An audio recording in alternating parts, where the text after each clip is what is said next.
السلام عليكم ورحمة الله وبركاته. ازيكم عاملين ايه؟ يا رب تكونوا بخير. النهارده من حلوان بنسلم مطبخ جديد، مطبخ من خامة الكلادنج الغني عن التعريف طبعا. المطبخ ده طبعا خامة الكلادنج دي زي ما هو معروف من خامات مطابخ الالوميتال.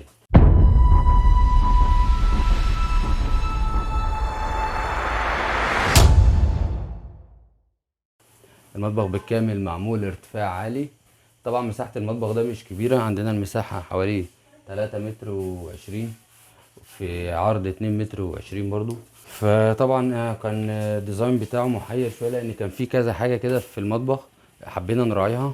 عندي هنا عمود بارز من الحيطه بعمق 30 سم، فكان لازم يتعمل حسابه في الديزاين ده. فقررنا ان احنا نعمل هنا وحده البوتاجاز بتاعتنا ونحط جنبها وحده الانبوبه، بحيث ان انا اقدر استغلها كانبوبه واسيب برضو جنبها مكان لاي حاجه تانية تتحط. وهنا الرخامه بتاعتي اللي هتخدم معايا على البوتاجاز، انا هطلع اشيل اي حاجه من على البوتاجاز واحطها هنا. وطبعا هنا كان ده مكان الحوض الاساسي في المطبخ، فعملنا طبعا التقفيله بتاعه الحوض بالارضيه بتاعتها تقفل، والمفصلات بتاعتي كلها زي ما حضراتكم شايفين سوفت كلوز. في داخله المطبخ طبعا ما كانش ينفع ان المطبخ ده يتعمل حرف ال كده بزاويه عشان كانت المنطقه دي هتتقفل، فعملناها بشطره بحيث ان انا اقدر ان انا اعمل يبقى عندي مساحه دخول وخروج مرتاحه من المطبخ. وكمان عملت هنا في البدايه درج صغير للحاجات الصغيره، وكمان تحتيه عملت درجين بامبو بتوع البصل والبطاطس والكلام ده. وهنا في الكورنر ده قدرت ان انا استغله في زاويه كبيره تشيل معايا حاجات كتير جدا جدا جدا، بحيث ان هي تبقى المنطقه دي كلها مستغله بالكامل واقدر ان انا اوصل لاي حاجه جواها. فوقيها طبعا عملنا هنا رف للميكروويف داخل الوحده. طبعا في البدايه احب اقول لكم ان ارتفاع الوحدات دي كلها متر وعشرة، مش الارتفاع الطبيعي 80 سم بتاعنا، فبنقدر ان احنا نعمل فيها اكتر من رف 3 ارفف مرتاحين ويكون مساحات واسعه. هنا طبعا عملنا 2 بس بحيث ان انا اخدت الجزئيه دي للميكروويف، وكمان عندي هنا مساحه للرخامه محترمه. فوق التلاجة عملنا ضرفتين بيفتحوا فوق بالقلاب كده زي ما حضراتكم شايفين بالعمق كله بتاع التلاجة، وجنبها عملنا ضرفة صغيرة. طبعا الضرفة دي الأول كانت معمولة بالطول العادي بس اتأثرت بحيث إن هي تدي مساحة للمطبخ وتدي وسع في المطبخ. وهنا الشفاط طبعا بتاع البوتاجاز فوقيه على طول مباشرة اتعمل فوقيه برضه ضرفتين بيفتحوا قلاب لفوق، بحيث إن احنا نستغل كل مساحة ممكنة في المطبخ. زي ما حضراتكم شايفين المطبخ مساحته مش كبيرة، فكان لازم ان احنا نعمل الارتفاع العالي ده بحيث ان انا اوفر عندي دور تاني في المطبخ بقى بمساحة المطبخ كلها.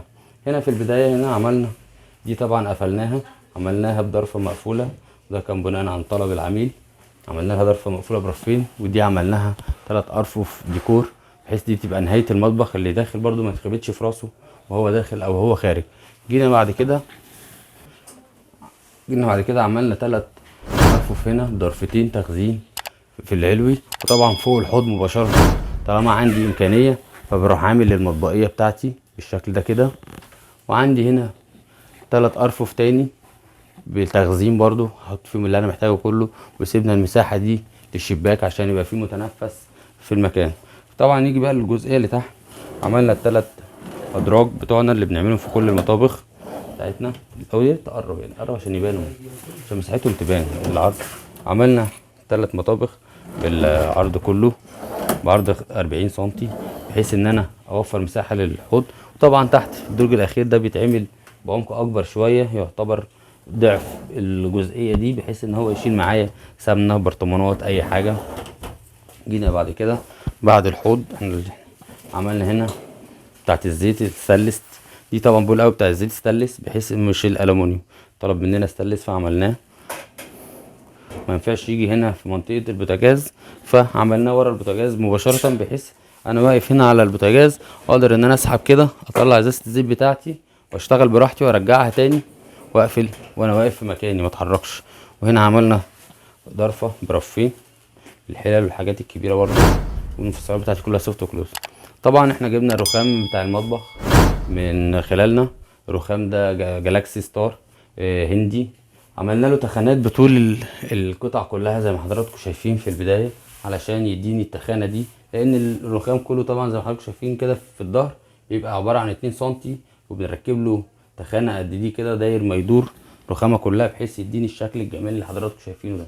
طبعا لمعه الرخام بتبين قد ايه مظهره، واللحامات عندنا زي ما انتم شايفين كده ما بتبانش في المطبخ، بتبقى كأنها كلها حته واحده، ولكن دي قطعتين عشان دي كورنر، فكان لازم دي تيجي حته لوحدها ودي حته لوحدها. معظم الكورنرات بتكون كده. بس ده كان مطبخنا النهارده. لو عجبك المطبخ ما تنساش تعمل لايك وسبسكرايب للقناه وشير على قد ما تقدر. كان معكم سلام عشري، اشوفكم المطبخ الجاي. سلام.